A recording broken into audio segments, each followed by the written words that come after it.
నమస్కారం. హిందూ ధర్మచక్రం ఛానల్కి స్వాగతం. నా పేరు శ్రీకాంత్ శర్మ. సనాతన ధర్మ విషయాల కోసము, సాంప్రదాయాల విషయాల కోసము మన ఛానల్ని సబ్స్క్రైబ్ చేసుకొని ఫాలో అవ్వండి. థంబ్నెయిల్లో మీరు చూసినటువంటి అంశానికి సంబంధించినటువంటి విశేషాలను మనం ఇప్పుడు ఈ వీడియోలో చర్చించుకుందాం. గృహప్రవేశం. గృహప్రవేశం అనగానే ఆ ఇంట్లోకి ఆవులేగును తీసుకెళ్ళాలి అని అంటారు. అందరికీ తెలిసిన విషయమే, పండితులు కూడా చెప్తూ ఉంటారు. అయితే మీరు గృహప్రవేశం చేసేటువంటి సందర్భంలో మీరు కూడా ఆవులేగను తీసుకెళ్ళాలి అనుకుంటే ఈ వీడియోను పూర్తిగా చూస్తే మీకు పూర్తి విషయం అర్థమవుతుంది. నేటి కాలంలో గృహప్రవేశం అనగానే ఇంట్లోకి ఆవులేగను తీసుకెళ్ళాలి, ఆవులేగను తీసుకెళ్తే సకల శుభాలు కలుగుతాయి, ఆవులో ముక్కోటి దేవతలు కొలువై ఉంటారు కనుక ముక్కోటి దేవతల అనుగ్రహం లభిస్తుంది అనేటువంటి ఆలోచనతో ప్రతి ఒక్కరూ గృహప్రవేశం చేసే సమయంలో ఆవులేగను తీసుకెళ్తూ ఉంటారు. అసలు గృహప్రవేశంలో ఆవులేగను తీసుకెళ్ళాలి అనేటువంటి నియమం ఉందా శాస్త్రంలో అంటే ఎంత మాత్రమూ అది నిబంధన కాదే కాదు, కేవలం ఒక ఆప్షన్ మాత్రమే. అంటే ఆవులేగను పూజించి తీసుకెళ్తే అది మంచిదే, కానీ నిబంధన మాత్రం ఎంత మాత్రం కాదు. తీసుకెళ్ళకపోతే ఏమైనా దోషాలు కలుగుతాయా, దానివల్ల ఏమైనా ప్రమాదాలు ఉంటాయా అంటే అలాంటివి ఏమీ ఉండవు. అసలు వాస్తవానికి ఈ ఆవులేగను గృహప్రవేశంలో ఎలాంటి వారు తీసుకెళ్ళాలి అంటే కేవలము ఇండిపెండెంట్ హౌస్ ఉండి ఆ ఇంటి చుట్టూ ఆవు ప్రదక్షిణ చేయడానికి అనుకూలంగా ఉన్నటువంటి వారు మాత్రమే ఆవులేగను తీసుకెళ్ళాలి. కానీ నేటి కాలంలో ఏమవుతుంది, గృహప్రవేశంలో ఆవులేగను తీసుకెళ్ళాలి అనేటువంటి ఒకే ఒక్క ఆలోచనతో అపార్ట్మెంట్లలోకి కూడా ఆవును తీసుకెళ్తూ ఉన్నారు. అపార్ట్మెంట్లు అంటే ఏదో 1-2 ఫ్లోర్లు ఉన్నటువంటిది మాత్రమే కాదండి. 25-50 ఫ్లోర్లు ఉన్నటువంటి అపార్ట్మెంట్లలో వాటిలోకి ఆవులేగను బలవంతంగా లిఫ్టుల్లోకి ఎక్కించి అందులో ఇరికించి ఆ అపార్ట్మెంట్లలోకి ఆవులను తీసుకెళ్తూ ఉన్నారు. దీనివల్ల జరిగేది ఏంటి, ఆ ఆవులేగ విపరీతమైన భయాందోళనలకు గురి అవుతూ ఉంటుంది. అయితే ఆవులేగను తీసుకెళ్ళమన్నారు అని చెప్పేసి ఇలా ఆవుని హింసించి మీరు గృహప్రవేశం చేస్తే దానివల్ల మీకు ఏమైనా కానీ శుభం కలుగుతుందా ఆలోచించండి. అంతేకాకుండా లిఫ్ట్ లేకుండా 1-2 ఫ్లోర్లు ఉన్నటువంటి వాళ్ళు ఏం చేస్తూ ఉంటారు, దాన్ని మెట్లపై నుంచి తీసుకెళ్తూ ఉంటారు. మెట్లపై నుంచి ఆవులేగ వెళ్ళడానికి ససేమిరా మొరాయిస్తూ ఉంటాయి.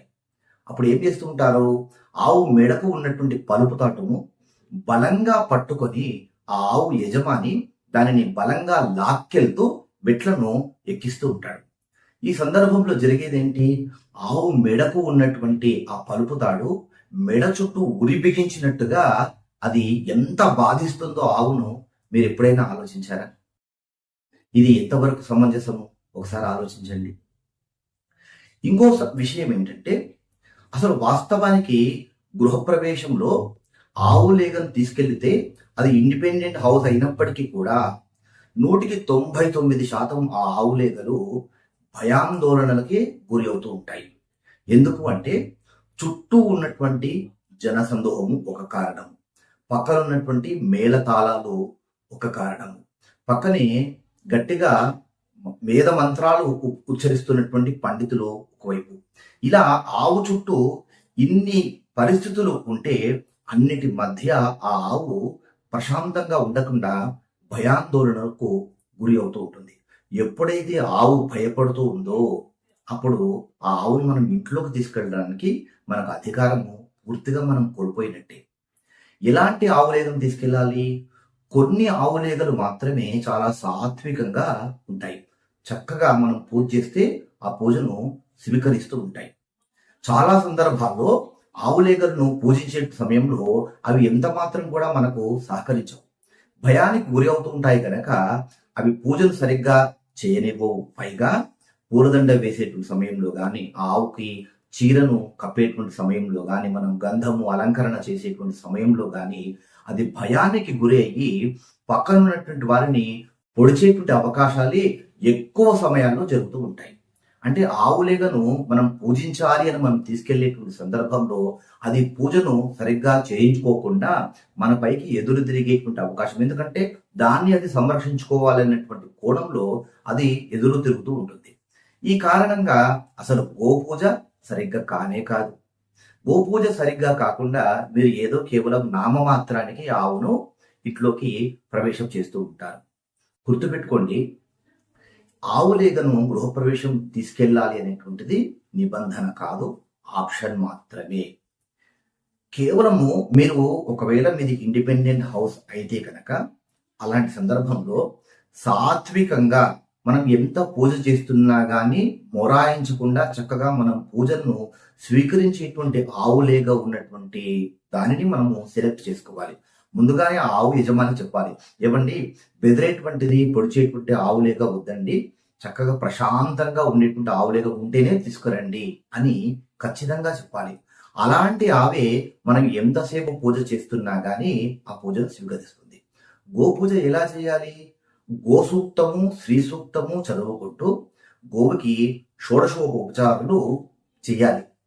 స్నానము, అలంకరణ, వస్త్రము, నైవేద్యము, అష్టోత్తర నామాలతో అర్చన, మంగళహారతి ఇవన్నీ కూడా చేయాలి. స్నానం అంటే ఏదో నీళ్లు చల్లడం కాదు, చక్కగా ఓ బిందెడు నీళ్లు తీసుకొని గోసూక్తము శ్రీ సూక్తము చదివే సమయంలో ఆవు యొక్క శరీర అంగాలన్నీ కూడా తడిసెట్టుగా నీళ్లను చల్లాలి. అలా చల్లిన తర్వాత ఆవు శరీరానికి అంతా కూడా గంధంతో చక్కగా అలంకరణ చేసి, అలంకరణ చేసినటువంటి ఆ గంధం పైన అందంగా కుంకుమ బొట్లను పెట్టాలి. 4 కాళ్లకు పసుపు రాసి చక్కగా పారాణి రాయాలి. గోవు తోకకి కాళ్ళకి గజ్జలను, మూవలతో ఉన్నటువంటి గజ్జలను అలంకరణ చేయాలి. మెడలో మంచి పుష్పము, నుదుట మంచి తిలకము దిద్దాలి. ఆవులేగకి చక్కగా చీర, ఒక టవలు దానిపైన అలంకరణగా వేయాలి.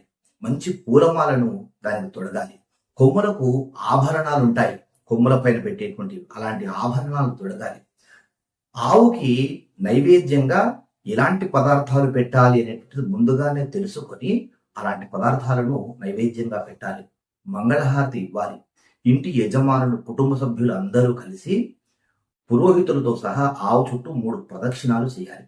ఇలా గోపూజ సుమారు 1 గంట సేపు ఉంటుంది. ఇలా పూజించి ఆ తర్వాత ఆ ఆవులేగను ఇంటి చుట్టూ 3 సార్లు ప్రదక్షిణ చేయించి ఆ తర్వాత సుముహూర్తానికి ఆవును ఇంట్లోకి పంపించి అప్పుడు యజమానుడు వెళ్ళాలి. ఇది గృహప్రవేశంలో గోపూజ, గోవును తీసుకెళ్లేటువంటి విధానం. ఈ కాలంలో దేశవాళీ గోవులకు బదులుగా చాలా సందర్భాల్లో జెర్సీ ఆవులను కొంతమంది తీసుకెళ్తూ ఉన్నారు. వాళ్ళకి తెలియదు పాపం, ఏ ఆవైనా సరే అని అనుకుంటూ ఉంటారు. జెర్సీ ఆవులు గోపూజకి కానీ గృహప్రవేశానికి కానీ పనికిరావు. ఆ ఆవు యజమాని ఏం పర్వాలేదండి అని అంటాడు. ఆయనదేం పోయింది? చాలా సందర్భాల్లో ఆవు యజమానులు చాలా మంచి వాళ్ళు ఉంటారు. వాళ్ళు కేవలం దేశవాళీ ఆవులను మాత్రమే తీసుకొని వస్తుంటారు. కొంతమంది పాపము వాళ్ళకి డబ్బులు రావాలనేటువంటి ఆలోచనతో యజమానులకు తెలియకపోయేసరికి ఆ యజమానికి ఏది ఆవైనా పర్వాలేదని చెప్పిస్తూ ఉంటారు. వీళ్ళు కూడా బయటకంటే ఓ 1000 రూపాయలు తక్కువకే వస్తుంది కదా అని చెప్పేటువంటి కక్కుర్తితో ఆ జెర్సీ ఆవును తీసుకెళ్తూ ఉంటారు. ఇది ఎంత మాత్రం కూడా శాస్త్ర సమ్మతమైనటువంటిది కానీ కాదు. దేశవాళీ ఆవే ఉండాలి. దానితో పాటు లేగతో కూడినటువంటి ఆవును మాత్రమే పూజించి తీసుకెళ్ళాలి. మీరు గోదానం చేసినా సరే, గృహప్రవేశమైనా సరే, లేగతో కూడినటువంటి దేశవాళీ ఆవే అర్హత కలిగినటువంటిది. లేగ లేకుండా ఆవు పనికిరాదు. ఇది అండర్లైన్ చేసుకోండి ఈ మాటను. తర్వాత కొన్ని సందర్భాల్లో ఆవు గర్భంతో ఉంటుంది. గర్భంతో ఉన్నటువంటి ఆవు గోదానానికి కానీ, లేదా గర్భంతో ఉన్నటువంటి ఆవు గోపూజకి కానీ, గృహప్రవేశానికి కానీ పనికిరాదు. ఇన్ని నియమాలను పాటించాలి. నేటి కాలంలో ఎక్కువ శాతం గృహప్రవేశాలు ఇండిపెండెంట్ హౌస్ల కంటే కూడా ఆ అపార్ట్మెంట్లు కూడా బహుళ అంతస్తులతో 25, 50 ఫ్లోర్లతో కూడినటువంటివి. అలాంటి అపార్ట్మెంట్ల వారు దయచేసి, అసలు ఏ ఇంటి వారైనా సరే గృహప్రవేశం చేసుకోవాలి అనుకునే వారు దయచేసి ఆవులేగలకు బదులుగా ఆవులేగతో కూడినటువంటి ఒక ప్రతిమ, వెండి ప్రతిమ దొరుకుతుంది. దానిని ఒక పళ్ళెంలో బియ్యంలో పోసి మీ ఇష్టదేవత కులదేవత ఫోటోలు విగ్రహాలతో పాటు ఆవు లేగను విగ్రహాన్ని అందులో పెట్టుకొని మీరు గృహప్రవేశం చేయండి. ఇది శాస్త్ర సమ్మతమైనటువంటిది. అంతగా మీకు ఆవులేగా కావాలి అని ఉంటే కనుక మీ ఇంటి బయట చక్కగా ఆ ఇంటి ఆవరణలో ఆ ఆవులేగను పెట్టి దానికి చక్కగా పూజించి ఆ ఆవులేగను పోషించేటువంటి ఆ యజమానికి కొంత ద్రవ్యమును ఆ ఆవుకి కావలసినటువంటి గ్రాసానికి సంబంధించినటువంటి వస్తువులను లేదా ద్రవ్యాన్ని ఆయనకి ఇచ్చివేయండి. ఇలా కూడా కుదరలేదనుకోండి, మీ గృహప్రవేశం సందర్భంగా ఏదైనా గోశాలలో ఆ ఆవుకి సరిపడా కొంత ద్రవ్యము లేదా కొంత ధాన్యము, గ్రాసము లాంటివి ఏర్పాటు చేసుకోండి.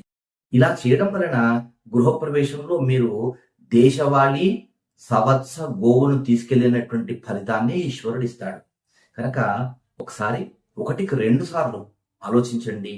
అపార్ట్మెంట్లో ఈ లిఫ్టుల్లో ఇరికించి ఆవులను తీసుకెళ్లడాలు, మెట్లపై నుంచి బలవంతంగా ఆవులను తీసుకెళ్లడాలు, గృహప్రవేశం అనేటువంటి ఒకే ఒక మనస్వార్థం కోసము మనం బాగుండాలి అనేటువంటి ఈ దురాలోచనతో, అంటే మనం బాగుండాలి అనుకోవడం దురాలోచన ఏం కాదు, కానీ మనం బాగుండాలి అని ఒక ఆవును హింసించడం మాత్రము ఇది సనాతన సాంప్రదాయము, సనాతన ధర్మం ఎంత మాత్రము కాదు.